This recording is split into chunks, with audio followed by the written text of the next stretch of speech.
guys, and welcome back to MS Tech Tutorials. And in today's video, I'm going to be going over how to fix Riot client not launching in 2025. And let's get straight into the video. So the first thing that you guys can do is simply find Riot client on your desktop, right click on it and hit run as an administrator. And you want to basically just start up Riot client this way. Now, once Riot client does launch, what you can do is just sign in.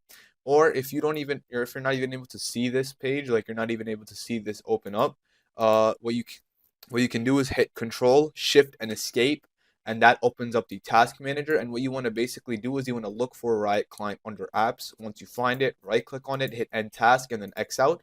And now once you open up Riot Client again, it will basically be open, and you should be good to go. And it will not crash. Nothing will happen. And yeah, that is basically it for the video. You can always restart your PC after as well.